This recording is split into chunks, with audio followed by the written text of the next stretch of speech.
Vincent Van Gogh, people told him, you can't be a great painter, you only have one ear. You know what he said? I can't hear you.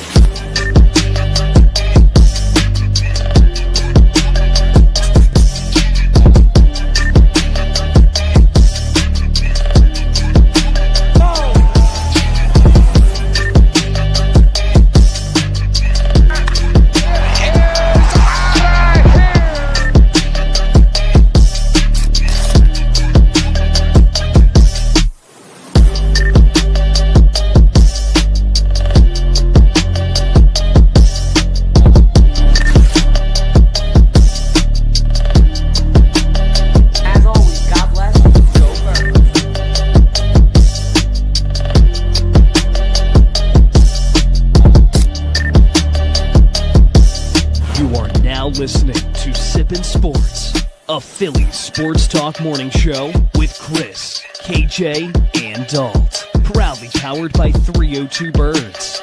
Let's take it to the show. Good morning, everybody. Welcome to another episode of Sippin' Sports. As always, give you guys that pre-recording disclosure. We are recording this Friday, January 17th at around 9 o'clock at night. So if anything groundbreaking or anything crazy happens, well, that's why we're not talking about it if it happens throughout the night. Always give that disclosure. Second off, we got a ton on tap for you guys tonight, today, whatever you want to call it. College football national championship preview. Going to be talking about saying goodbye to TikTok. Going to maybe get a little bit emotional. You guys might see McCoy cry, maybe Uncle Tony cry. Going to be talking about the snowball that we got upcoming on Sunday. Kellen Moore going back to Dallas, and Jared Verse saying that he hates Eagles fans. But let me introduce you guys to our guest. If you don't know, now you know. Uncle Tony, how you been, man? Great, man. Great. How you guys doing? Hey, we're great. I mean, it's great to have you back on the show. For Love those it. of you who don't know, could you tell everybody kind of how we met, kind of our background, just like in your own words?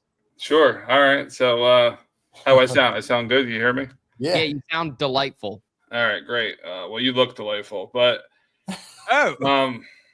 yeah, it was just basically, Uncle Tony was a little upset, all these wannabes in the city talking about cheesesteaks and stuff. And, I saw these young kids talking their smack in a parking lot. And then I was like, listen, before I befriend them, I got to do what every great uncle does and roast them up a little bit. And I put some hair on all your chest. And now look at us, So that's basically how it started. It was amazing. So Awesome. I was talking shit on Gino's cheesesteaks on TikTok, which I guess, you know what? Fuck it. We're going to do that as our first topic because it's very fitting. But I'm running my mouth on TikTok because I will say, going to St. Joe's, being there, everybody, all the hipsters, I like how Tony said it, all the hipsters that want to be cool all say, yo, Geno's and Pat's suck. Exactly. These places aren't real. They're tourist traps. Half true, half not true. Exactly. The real truth is, Tony said, come down to Geno's Steaks. I'm going to show you what a real authentic experience is. I'm going to show you what an authentic cheesesteak is. So me being the guy that I am, KJ being the guy that he is, and Jack being the guy that he is, Jack was the only one that legitimately said going into it, Geno's was his favorite going in and leaving after. So I will give credit where credit's due. But heading into that place, I just remember you had this smile on your face, Uncle Tony, and you're like, welcome. And it was like fucking Willy Wonka of cheesesteaks, basically. Oh, and you were so inviting, so kind. You showed us the whole process. And then we got to try the steak. And at first I was a little bit skeptical because those that know, Geno's doesn't cut up their meat. And Tony says, hey, slow down. It's a delicacy in other countries to have the meat just kind of melt in your mouth. Hey, whoa, pause. Yeah, Wait, hey, yo. But in all seriousness, I tried it. I was like, holy shit, this is really good. And I hadn't had Geno's in maybe 5 to 10 years. Now I go probably once a quarter, I would say, a good every 3 months. And one of the most slept on items, the cheese fries, bro. Holy shit. Oh, my God. Yeah, well, that's funny. So in modern day, a lot of people will smack talk them, right? But one thing everyone agrees on is that they have the best cheese fries in the city. Yep. And you can't argue with that. They have great cheese fries, great whiz. They use McCain fries, but top of the line quality. They have cheesesteak egg rolls now, which are really good. You got to try them. Wow. But Geno's is one of those things where it's so classic and old school that like either you had to be a part of that neighborhood or you're going to shit talk them until you love them. I mean, look, you could go back on my YouTube and see one of my oldest videos. I took a girl on a date, and this is prior to me working at Geno's, and I made her do the taste test, and I actually said a few better things about Pat's at the time, but even I had to learn the hard way, and it's not being biased or people thought that they paid me thousands of dollars to talk good about them. They make thousands of dollars per hour, so they wouldn't care what I would have to say. It's just me speaking the truth. I mean, still one of the best. You're getting real steak, real, great quality rolls. The place is spotless. You saw how clean it was. So you get all these factors, and like you said, it's like the Willy Wonka of cheesesteaks. But it's amazing, you know what I mean? But you're not cool unless you hate on them. That's how it goes these days. You're really not cool unless you hate on them. You get called out by an employee, and then you get invited to go there, and then it changes your opinion. I'm just saying that's like the ultimate cool level. Just saying. And then there was a lot of like Godfather Meat. Shout out to him, great guy. But even him, like years ago when TikTok first blew up, he was in Geno's. He had like a bodyguard with him. I don't know who it was. He said it's his friend, and he was absolutely loving the cheesesteak. And then I see all these other guys coming out, all these bigger food content creators, and they're all saying the same thing. I'm like, well, who's telling the truth? The 100 guys that all want to be clones of each other, or the one guy standing on top of the hill telling you how it really is? You know what I mean? So that's how I did it. Yeah, it was always a great time. I mean, when we went to go see Uncle Tony, I mean that was an awesome, legendary time. We got the full experience, and it was cool to go behind the scenes and kind of see how everything's made, all the steaks and everything like that. So that was cool. That was a cool process, and I think it's something that me, Jack, and Dalt will never forget for sure. So it never happened without TikTok, right, Mac? That's true. It would have never happened without TikTok. I mean, there's a lot of things that have happened. I mean, I would have never met Dalt without TikTok. I mean, that's a crazy thing as well. Seeing TikTok go or potentially go is just like really bittersweet for me, but mostly bitter because it's just sad. I mean, there's a lot of memories I've had on there, a lot of memories in general people have had there as well. A lot of people have started businesses on there. A lot of people like have great memories, and a lot of those memories are going to be gone, unfortunately. I mean, unless you download the videos, you can download them some certain way, but it's just sad because there's so many different other problems in this nation right now.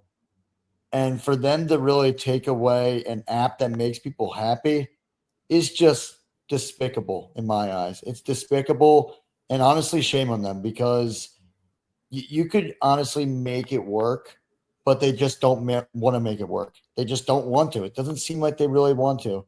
And I don't know what's stopping them, but it's sad because I've seen how many people, I mean, their lives have changed because of TikTok. And I know that sounds stupid, but I mean, I'm one of them. My life has changed because of TikTok for sure. I mean, I've met a lot of great people on the app.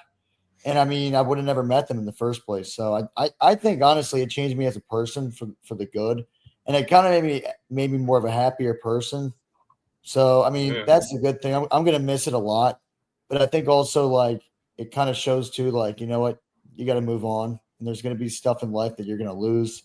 So you just got to, like, move on from it sometimes. But it's going to be tough to move on from TikTok if it happens. Oh, yeah. Well said. I mean, talk about changing lives. I mean, look, I was doing content for years prior to TikTok, and I had a couple shots and this and that, whatever. I mean, I was in Geno's. I was in the spotlight. I'd help too. But once I started adding those two components together, it was like night and day. Like, people were coming up and asking to talk to me. And, I'm not no A-lister or nothing like that. But all those times that happened, you know what that did for my confidence and my self-esteem and like all that good stuff. And people would go out their way to tell me that they saw this video I did 2 years ago, 3 years ago. They're like, it brought them happiness, this, that, the other, whatever. And I'm like, that's crazy, because I never thought in a million years I'd have that impact. And in the grand scheme of things, I'm a small content creator, but a lot of people resonate with me, and I made revenue off it. I never thought in a million years I would ever be able to do that, but TikTok gave me the tools. Yeah, exactly. So bittersweet, but Yeah. I'm going to go on this note and say it ain't over until you hear the bell ring, because I'm reading a ton of things and it's just too big. It's too big to go away. So let's just hold our heads up high, and I think something good's going to come. I think you're right. I think it's almost too good to be true. Look, I'll say this. There's a couple sides I want to say to this. First off, I'm happy that I don't have to post on a million fucking apps anymore whenever I post a goddamn because that shit fucking sucks. All right. That was the one thing I said. And our biggest outlet is TikTok. So, hey, to our TikTok community, if this is it, well, it has been an awesome, amazing 4.5, 5 years doing this for you guys with KJ. I mean, I get emotional about it. I'll probably get upset right now because that was one of the darkest times of my life. I was really sad because my girlfriend, who I love to death, we were broken up, Alyssa. I was going through a lot of different things in that time personally. And the TikTok community, like, I wouldn't say saved my life, but definitely saved my social life. Like, if you understand what I'm saying, like, gave me a place where I could go and not only feel confident, but feel accepted, feel like people wanted to listen to us. I mean, guys, look at your screen right now. I know you see 3 10s on your screen, but where else in the world could 3 motherfuckers like us actually have so many people want to listen to us, right? And I don't mean that in a bad way. I just mean the beautiful part about TikTok was that it was equal playing field for everyone. So if you had a good point, if you had something to say that made sense, that people backed and understood, you were going to be promoted. No other social media outlet really did that ever. The closest thing I think we had to it was Vine. So to the which I missed out on. Mafia, rest in peace, Vine. But to the entire 302 Mafia, thank you guys. Thank you guys for backing us. Thank both you guys for, just seeing my videos before I knew both you guys and just following mutually and networking. I mean, that was the cool part about TikTok too, is that's probably why we all had so many followers amongst the 3 of us, because if you were able to play nice in the sandbox with others, you were going to network and make relationships out of it. And a lot of times you could turn that into things in life. Like Tony said, I mean, money aside, I know all 3 of us have made good money from our TikTok pages, but just the relationships, those are really the priceless things that I want to make sure everybody from the app, if you aren't following me, if you aren't following KJ or Tony, go follow us on Instagram, YouTube, whatever other social media outlet, because this doesn't have to be the end of the story. It might be the end of TikTok temporarily, permanently. Doesn't mean we're going, though. It doesn't mean the train's stopping.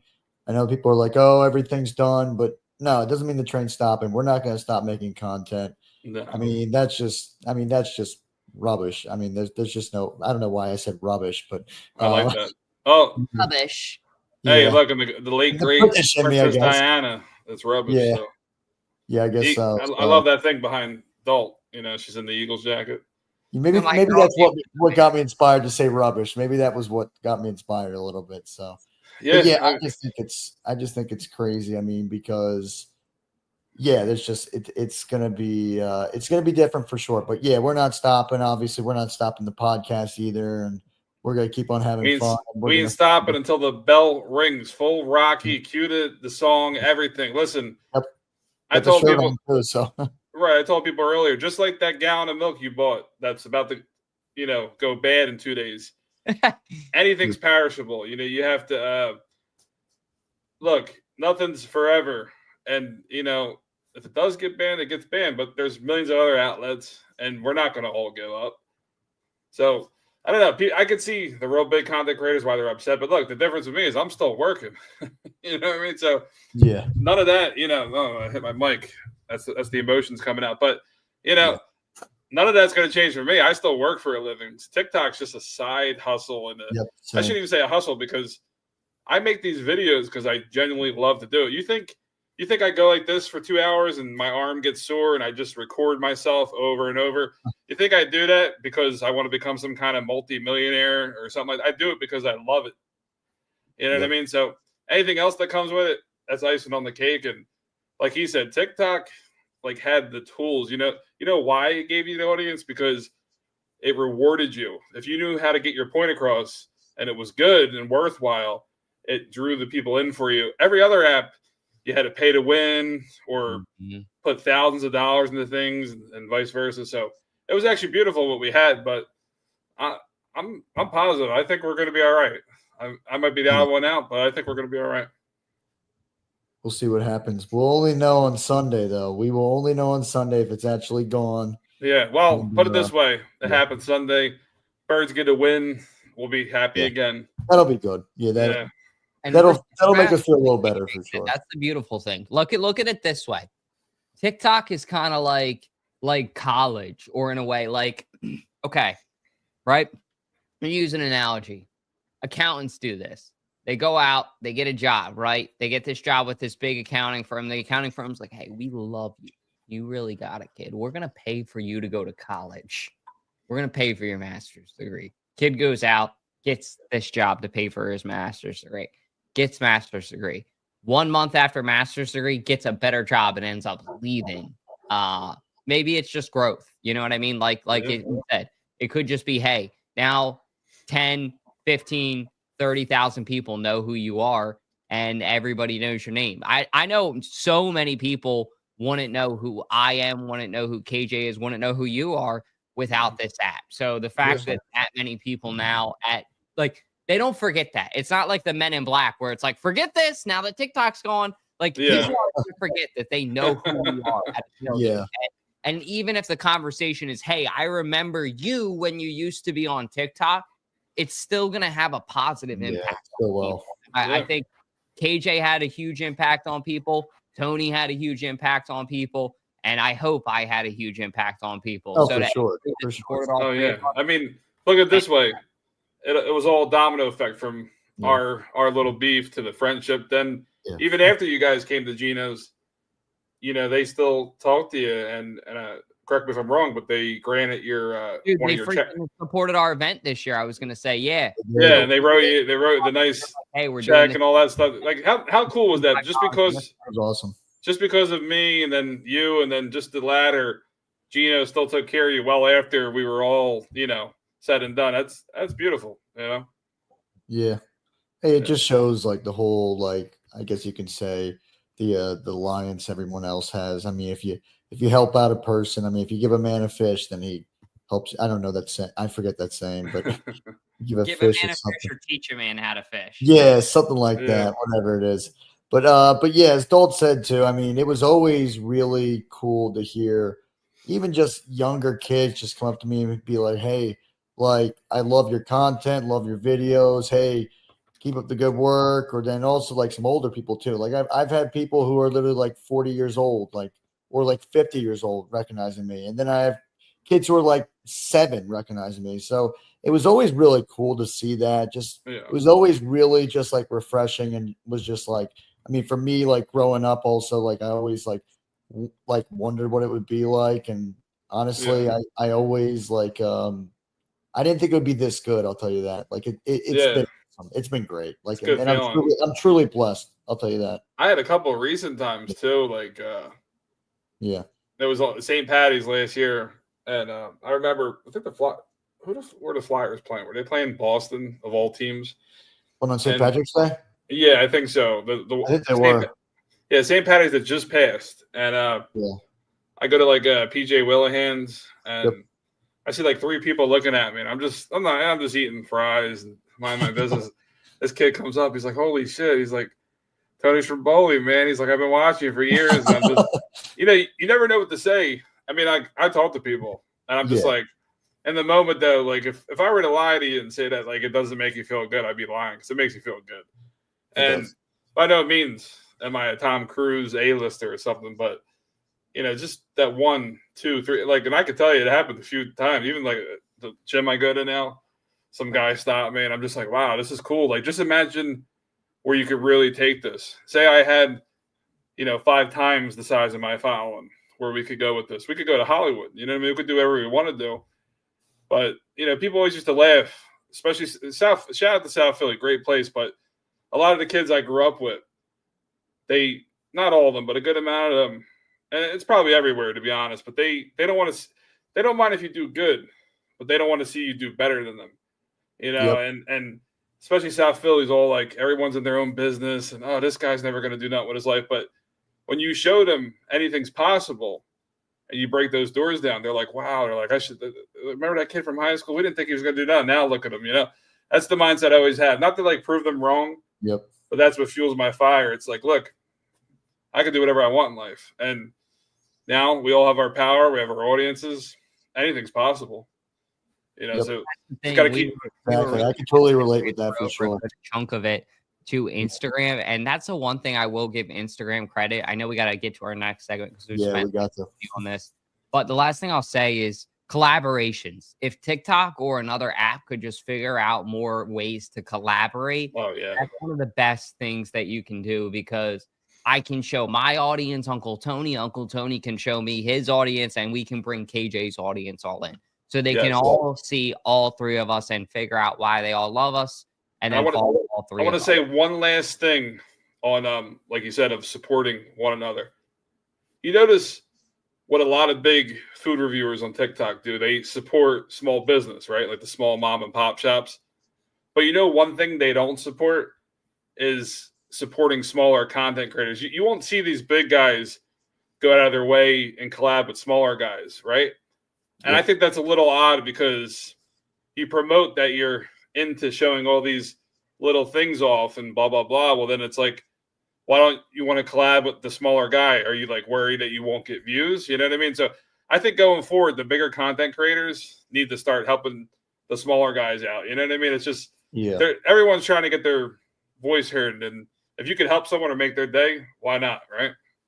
I think also the really good ones know that you can build up an army by planting that seed and being a nice guy, because people don't forget, like you said, when you're up higher than them and when you put your hand down and you bring them up, they don't forget that. So if you do that, you're almost investing in yourself, because the more you do, one of those motherfuckers definitely going to go past you. And guess what?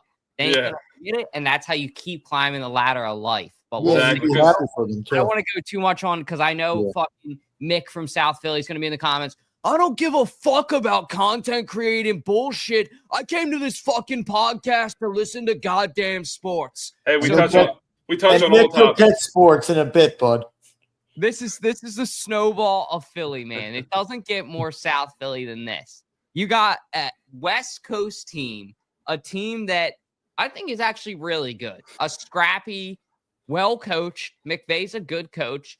Healthy. They were not healthy when they played us. Solid playoff team. They're coming into our house on Sunday, 4:30, and we have an expectation to uphold. Not only does the team, I'm talking about the fans. The tailgate, I expect it to be rowdy. I know it's going to be cold as hell. Fucking Antarctica temperatures, right? It's not going to be brick titty out, as some of our friends say.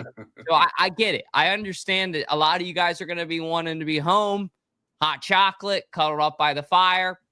I'm going to want to be too. I'm going to be doing that. I can't afford it. But Mac, however, I will be there suffering. So I will be there. I will not be suffering, because I freaking don't mind the cold at all. I don't mind freezing my tits off, as Dalt just said. I don't mind it, because I'm a man, and that's how it is. And no, I freaking love it. So I am so excited, because I didn't get to go to the Snow Bowl when we played Detroit. The funny thing is that Matthew Stafford will be playing his second Snow Bowl in Philadelphia. And honestly, I think he's going to lose his second Snow Bowl in Philadelphia. I was just going to say that. I was going to say that he played in the 2013 game. He did. I remember that game like it was yesterday, but go on. I didn't mean to cut you. I remember that game too. But I remember I was telling Dole about this too on Wednesday. I mean, just watching that game, going back to that game against Detroit, that was awesome to watch that on TV. I mean, just seeing Shady McCoy just hurdling over people, going through the snow and just going for touchdowns. You saw Deshaun Jackson going crazy as well. I mean, that was a great day. Nick Foles was the quarterback of the day, and that was just a great game. Obviously, our coach, we can't really talk about our coach back then because now he's actually in the national championship as an offensive coordinator. Right. But yeah, let's just say he's one guy we don't like to discuss about. But yeah, I think it's going to be a really awesome game, and I am so excited to really just kind of take in like the moment, like just the snow in general, and just being there, seeing how the fans are going to be. And I know people are going to be like, "Oh, you know what? If the Santa Claus shows up, Philly fans are going to throw snowballs at him." Like people. Well, we already took care of that. Dalt talked to Santa. He did. Don't talk to Santa Rick. He's gonna show up, and we're definitely not going to throw snowballs at him. We might underhand pass a couple beers at him, a couple garage beers. We might toss his way for free, but I think he'll appreciate that. Yeah, he'll be fine.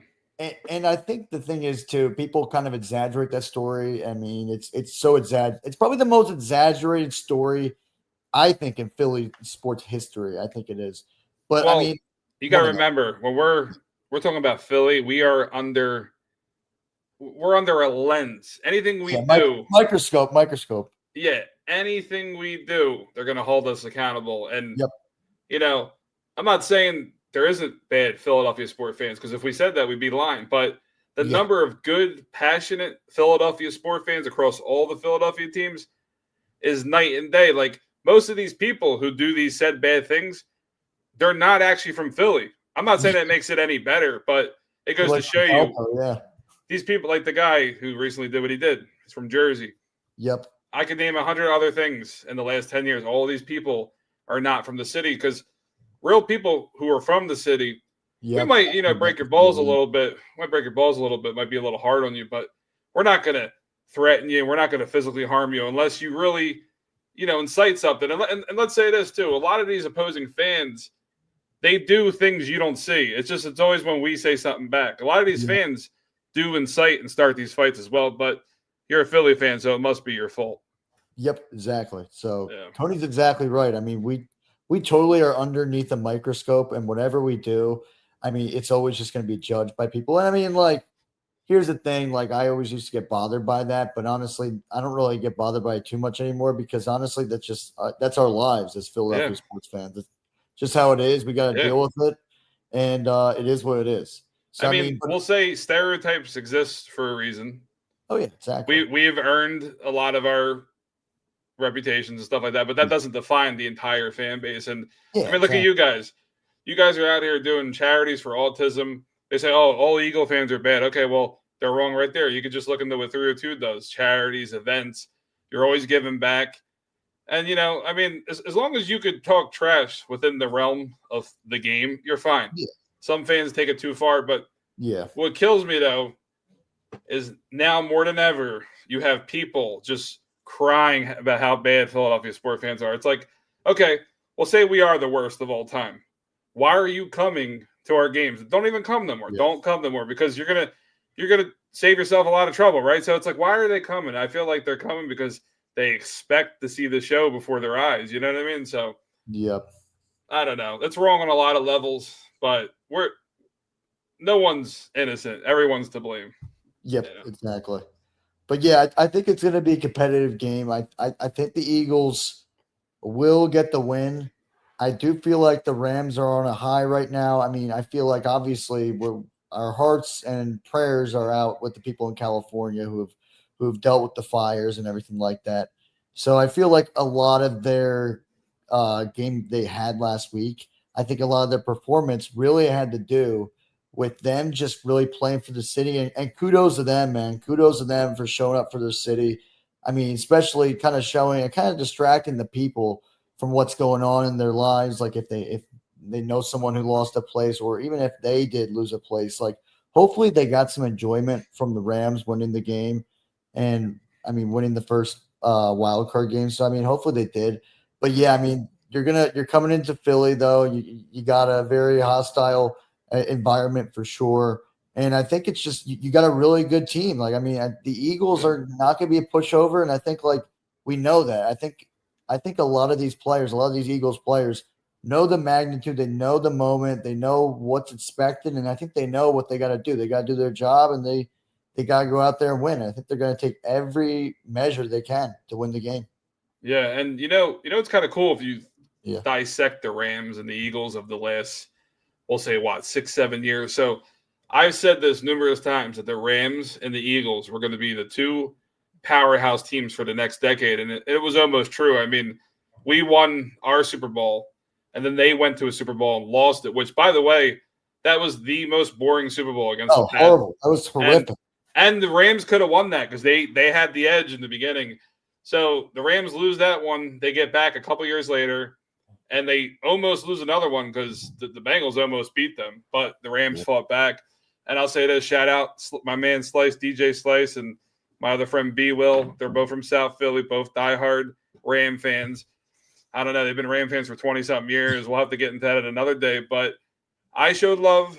I went to Chickies and Pete's that night, and I let them celebrate in front of me and shook a couple hands. But, I'm like, hey, fellas, you want to go out and watch the games? We don't want to be around the Eagle fan. Come on, guys. Like, this is actually your city, but whatever. We'll let bygones be bygones. But I think it's the Eagles' time to shine. We're two similar teams, both that, didn't win a Super Bowl too long ago. Both have what it takes to win another one. But this Eagles team is equipped for years. If this ain't our year this year, we are definitely winning a Super Bowl within 3 years, mark my words. But I have high hopes that this Eagles team is a menace. Like they're out to get blood, Yeah. So I'm loving it. I say it's a blowout. I mean, It'd be awesome. Some of the guys on the Rams know what it's like to play in the cold, but not all of them. And the Eagles are used to it. So that right there, if it snows, it's going to be a game. It's going to be awesome. Yeah. It's going to be I think it's going to be an NFL classic, depending on the snow. Yeah. I mean, thinking about Saquon Barkley, new team, NFL playoff, so much at stake. Like, guys, this ain't just a football game. This is a trip to the NFC Championship. Yeah. The NFC Championship is a trip to the Super Bowl. So it's like 2 more wins and you're in the biggest game in the NFL. You got there. All you got to do at that point is it's just one game. So just take it game by game, focus.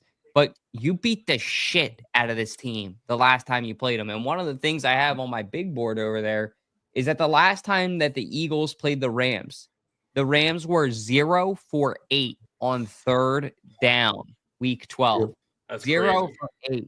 So if the Eagles defense can find the same way to lock in, one thing to note was Nakobe Dean was on the team then, and that was kind of when we first started to have the Nakobe Dean breakout. You know what I mean? Like, we were like, holy shit, this is the Nakobe Dean we wanted. Oh, yeah. But he's not here. So if the team doesn't play the same kind of tone of defense, I wonder how much of that's going to have to do with Nakobe not being on the field. I'm not saying that that's going to happen. It was just one thing I thought of today. But 0 for 8 on 3rd down. That's If awful. I'm a defensive coordinator, Vic the Mick Fangio, I'm fucking pointing that stat out 10 times over and over again and saying, gentlemen, this is how you win the game this week. 3rd down is where legends are made of. So please. Exactly. That's where it counts. You can't let the team have another set of 4 chances to get down the field, And, it's crazy. Speaking of stats, if you look all-time records between Rams and Eagles, I could be wrong here, but I believe in the last, 20 years of playing the Rams, the Eagles have an insane record against them. I think we're 14-2 or something like that. Yeah, that sounds about right. We own that. And McVay's 1-4 against us in his career. 1-4. Yeah, so and the last 2 seasons we had to go to LA and we beat them. Now they're coming here. I just don't see the Eagles losing this. You could call me biased, you could call me a homer. The Eagles are not losing this game. Honestly, I said that you might slight chance the Commanders upset the Lions. It could, but let's be honest, it's going to be Eagles and Lions, and that's the only team we got to worry about. But the Lions are banged up on defense, so if the Eagles play their cards right, there's no reason why the Eagles don't go back to the Super Bowl. Yeah. Exactly. Yeah, so got a lot at stake, though. I mean, whether we got to beat the Lions or beat a hungry Commanders team or beat this Rams team, or if we do go to the Super Bowl, Chiefs make it back again. That's a revenge, Matt. You know what I mean? Get another crack at Andy Reid. That'd be great. Or if the Bills go, the Bills last time they went, that was their 4th Super Bowl they lost in a row, so they're hungry. So there's no easy road to winning a Super Bowl here, but I think the Eagles have the most overall team left of any teams, and I just think we got it. Like on paper, I hear what you're saying. They're definitely, I think, the most equipped on paper. Yeah, see, and we're the most recent coming off of a Super Bowl loss. I mean, that image will forever be in my head when Hurts is walking and all the Chiefs graffiti's falling on him. That stung. That really stung. But we're hungry, so this is our time. I think the Eagles are going to be like the new Patriots of like the last 20 years. I hope so, man. Well, it all starts with not losing guys like these. Kellen Moore might be headed back to the Dallas Cowboys. Keyword might. Look, the Cowboys are interviewing everybody and their brother. First, even Deion Sanders be there. Then we're hearing rumors that now it's Kellen Moore. So I don't really know what to believe. I honestly think at this point, Jerry fucking Jones is going to suit up and go out there with his. Could Parsons just come to the Eagles and be done with this whole thing? Right. Please, like he knows he wants to be a part of us. I think with him. He's in denial right now. He's in denial. I just think like they need to take a chill pill. Of course, this guy's going to be interested in a head coaching job. Like, why is that a shocker to any Eagles fans? Guys, I love you, but who wouldn't want to be the top dog in any NFL franchise? And I'm not going to lie. Look, the Dallas Cowboys, we have a bad taste in our mouth. They fucking suck to us. But Kellen Moore, there was a game where he threw for damn near 400 yards against the Cowboys. So, I mean, he has allegiance with the Cowboys. I wouldn't be shocked if he takes this job if he's offered it. And I wouldn't be mad at him. Would this have an impact on the team? Look, I'll say this. You better fucking win the Super Bowl this year. Because we know what happened the last time we lost a good offensive coordinator and how last year, a.k.a. we thought we would be back in the Super Bowl, and that did not happen when we got bounced first round of the playoffs. So I think that it's a little bit different in a way of Saquon Barkley is a good chunk of that offense. Like, it doesn't matter if you put me, KJ, Uncle Tony back there calling fucking plays. Like, saying hand the ball off to Saquon Barkley takes no talent or no skill. So I don't care what offensive coordinator does that. But I will say Jalen Hurts seems to have a good relationship with Kellen Moore. And that's kind of where I kind of lose my I don't know. I just would be upset if we lost him. I mean, hey, you don't want me calling play. I'd be like, yo, where's the Ask Madden button? Hey, yo, 69, 11, what? You know what they would like me for if there was a role in all sports, maybe like a big Dom type, but like I'd be like the motivator. Like, listen, if you don't throw Brown that pass, he might pick up another book. And while that's great for Amazon, that's not great for us. So throw him the fucking ball and let's have some confidence. You would see me going next to them and getting them fired up because I feel like that's such a forgotten thing. Like, all these guys are angry or the heads down the dumps. Like, who on the team is screaming at them? Like, that's what Brady did. That's why Brady was so great, because Brady was like, I don't care who the fuck you are. You don't reading a book and fucking Tony. Hey, yo, Ernest Hemingway, catch the fucking ball. Yeah, exactly. I mean, you need that. And honestly, in today's society, these coaches, God forbid, they're under microscopes. They can't be too rude. But, you got to do what's right. I mean, like Sirianni got into that the little scum with what's his face, Carter and all that. But that's what you need. You need someone to have a backbone. You can't be a pushover. So that's why I like John Tortorella, because he don't take shit at all. Yeah, Torts is awesome. We like Torts for sure. Yeah, didn't like him when he was with the Rangers, but that's a long time ago. So. Yeah, I'll tell you one thing. I do feel like it is, and we kind of discussed this too. It is a stupid rule that the NFL has, like how these coordinators can actually talk to teams right now, especially when they're in the postseason. Honestly it really pisses me off because it makes no sense. And I think they did an interview. They asked Kellen Moore. They said, "Hey, we heard that you are going to have an interview with the Cowboys." And he was like, yeah, it could happen. But he's like, I'm focused on what's going on. I've loved my time here in Philly so far. Had a really good time with Jalen Hurts. And he's like, we still got a job to finish. And that's the main thing. That's the main goal. So I think he is determined and I think he is focused. But obviously, though, I mean, you got a chance to be a head coach of the Dallas Cowboys. And I mean, like, Yeah. that doesn't sound good to us, all of us three, but Sounds good to him. For somebody who works in the NFL, for somebody that's in the league, I mean, that's a great opportunity, especially to go play for a franchise like them who's going through a downfall in general. I mean, like to kind of help them get back on their feet. I think that would be a great accomplishment for Kellen Moore personally. Yeah, and I feel like we get a bad rep as fans because like they're like, oh well, you're just a fan, but it goes deeper than that. Obviously, we're not coaches, but it's quick for us to judge how things play out. But like, just look what the Eagles front office did in the last 5-6 years. I mean, Peterson wins us a Super Bowl, right? Okay, we love him, but letting him go was the smartest move ever. I mean, just look at what he has done nothing since the Super Bowl. So at some point in time, you just have to like sometimes let go of your fandom or, if you're biased about something and just realize that some of these moves are the best thing for the team going forward. Like if Moore leaves, might be the best thing ever. I know it sounds crazy, but they know what they're doing in the front office. That's why they're in the front office. You know what I mean? So that's how I look at it. Yeah. That's good advice. Yeah. And who's going to fire up the guys in the front office? Well, cats like these. It's always got to be somebody, right? Some guys come out before they play the Eagles and be the guy that kind of is the tone setter of the rest of the team. It's usually a defensive player. I'm shocked that it's a rookie, though. Jared Verse, young buck, stepping up to the plate. Young ball. Fucking sack. Yeah. I hate Eagle fans. You better be prepared to walk into Lincoln Financial Field with everybody saying your name. They're going to probably have some kind of a cheer, something personal. I don't know what it's going to be. It could be that you use fucking baby wipes in high school. They're going to find a way to get some kind of information about you. I still use baby wipes. Hey, yeah. And that's the thing. We aren't ashamed about it. We'll own it. But they will find a way to find one little thing to get under his skin about, and he's going to regret it. That's the best part about Philadelphia Eagles fans.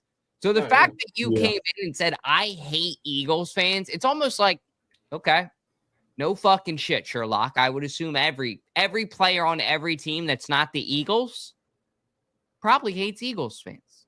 The obvious, but you're pouring gasoline on the fire walking into Lincoln Financial Field.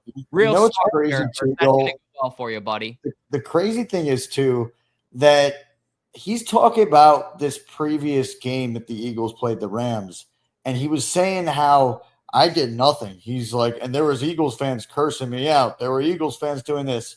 And this was in LA, as Tony was just saying before too. I mean, like, there's a lot of other fans that are Eagles fans that actually aren't from Philly, and they start to add the narrative. They start to add the stereotype, and that's when Jared Verse is going to say these things. He's going to say, oh, well, since I just heard a bunch of Eagles fans saying that, now I just hate seeing the color green.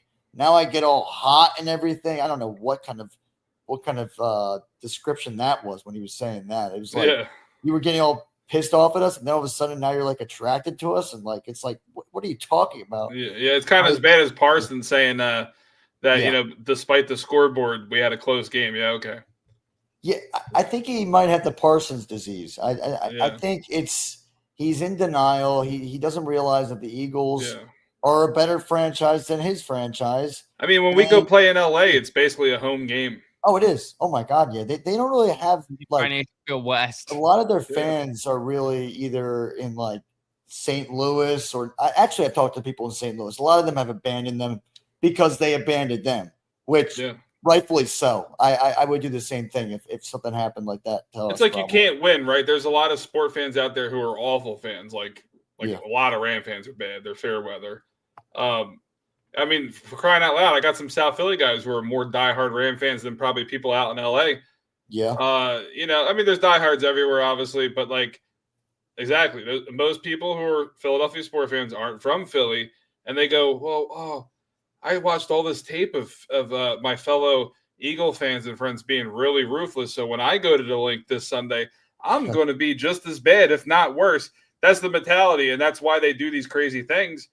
And I'm not saying no one from the city doesn't act up because, we're known to break balls, but I just give them an earful. Like but I know when to cut it back. I say like, like I hate the Penguins. So historically, why don't you go back to Pittsburgh and put some coleslaw on the sandwich? You know what I mean? But like, that's it. I'm not gonna go attack the guy's family or his kids or something. Be like, you gotta be respectful to a degree.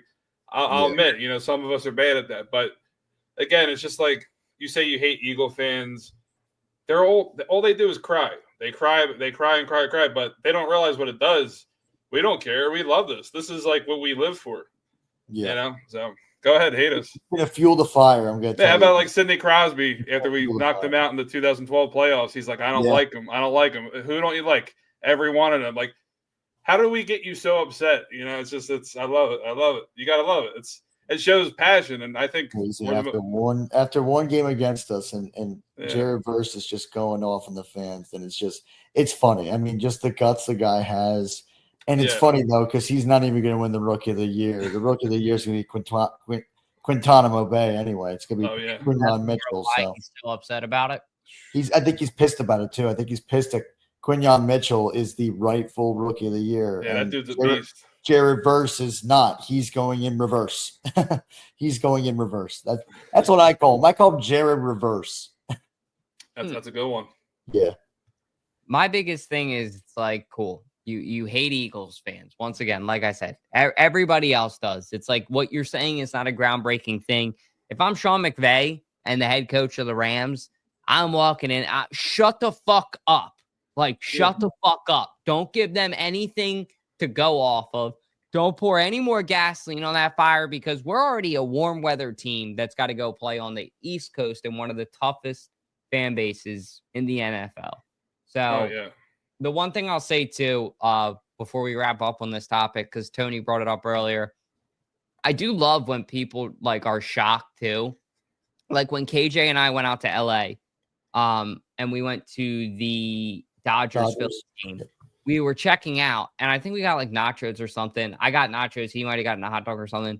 So we're like checking out, and the lady's like, she says something, and she's like, you guys are like so nice for Philly fans. And she like seems so surprised. And we were like, yeah, like we're this is how everybody like what? Because we said thank you. And like we were like, what do you expect us to fucking do? Like we're savage animals, like, duh, fuck you, like throw my we're gonna start choking them. It's like it's horrible. They think it's annoying because they think all of us are like savage animals, and it's like that's really not the case at all. That's not the case. It's insane how much they picture us. They all think we're like, buffoons who like have incest in our families, and we can't. I mean, well, we could spell. We know that for a fact. We spell Eagles all the time. Yeah. I mean, we're not the brightest in the world, but we're not. I mean, there's a reason why they call it the city of brotherly love, despite a lot of bad things. It is what it is, but you gotta love these people because see, most of these people who hate them, whether it's players like him or other fan bases, they come from easy lives. They come from these little cul-de-sacs in the middle of nowhere. They don't know what confrontation's like. So anything is going to upset them. You might brush their shoulder and they're going to be like, oh my God, that person was so mean. It's like they have no backbone. I mean, I think that's the benefit of being brought up in a pretty tough city and like the northeast section of the country, whether Philly, New York, Boston are easily probably the three quote unquote worst fan bases. I mean, I could name you millions of things other fans did. The Yankee fans in 2009 threw spit and threw soda and beer on Cliff Lee's wife while she was rooting him on with the Phillies. Recently, a Yankees fan knocked out a Phillies fan. You know about that? Yeah. There's a million things. And the Yankees fan who got banned from the stadium for life. Grabbing out of Betts' hand. Mookie Betts. Mookie Betts, yeah. That was insane, too, because not only did he try to grab the ball, but the guy next to that crazy guy also was trying to grab him, too. It's like they were literally assaulting him. Yeah. But again, Philadelphia is the worst. Oh, Raider fans stab each other in the parking lot. Oh, that's nothing. Philly fans say offensive words. They're the worst. You know what I mean? It's just comical. It's comical. It's the same thing with hating on the great cheesesteaks or hating on us or blah, blah, blah, blah. It all comes from, I believe hate comes from love. If you really spend so much time hating someone, you're thinking about them a lot. Yeah, rent free, they say, right? Yeah. So Jared Verse, Uncle Tony said it first. You're living rent free in Philadelphia, or we're living rent free in your head, I should say. But yeah, now pay we're up. we're not even your worst nightmare. That's like we're some of the nicer fans. Like we're not even savages. And always remember one thing: who's your stepdaddy? Yep. Rent is due every day. There you go. Right. That's ironic. I was wearing this sweatshirt. Dalt's got shirts for everything, Jerry Verse. He's got shirts for everything. I like all our fits here, but my nephew KJ over there, where's your green at, homie? Come on. I had my hat, but it's in the car. So this guy's always dressed great though. So he's always going for whatever. I got some Philly. I got Rocky and Apollo on right now. There you go. I like that. Yeah, I didn't even notice that. That's beautiful. Oh yeah, of course. But that's all we got for you guys this week. I want to just tell you guys real quick, Uncle Tony, tell everybody where they can find you on what social media outlet, I guess, now that TikTok might temporarily be going away. All right. So I've been on YouTube for years, so we need to get my YouTube popping. Go on YouTube, and it's just Fantazzi or Tony Stromboli. You can't miss me. Same thing for Twitch. I occasionally stream. I'm going to start streaming more. I guess I had this in the works, but I guess I'll unveil some news for you guys since you have me on camera.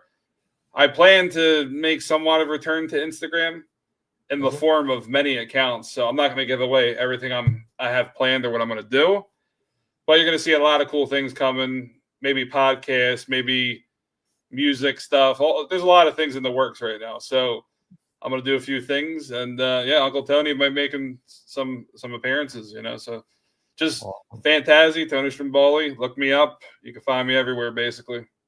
And I'll go with the crowd. Wherever the next big app is, you'll see me. Or I think we'll still be good on TikTok. Stay tuned for it. Hope so. I appreciate you jumping on here. Hopefully TikTok doesn't get banned. Fingers crossed. Let's go.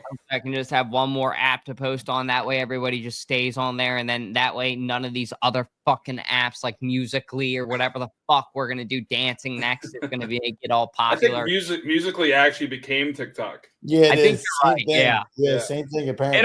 It all blends together, man. There's so many of them. But hey, my business proposition, just make it all on one fucking app, please. Yes, please. I'm all for Instagram, the kick for it. Now that Zuckerberg finally fucking changed up, he's chilled out now. He's been hanging out with the UFC crowd. They finally have him being less like a robot. I think Instagram is actually headed towards a good place because they've lifted all the restrictions. But that's a story for another day. I don't want to get too much into it because we're already getting towards the limit here. Thank you to Uncle Tony for jumping on here. I appreciate the hell out of you, man. I hope you have a good weekend. Thank you to guys. Matt. Thank you. On here. I appreciate the hell out of you. And we'll see you guys next week, hopefully with an Eagles W. Go Birds. Go Birds.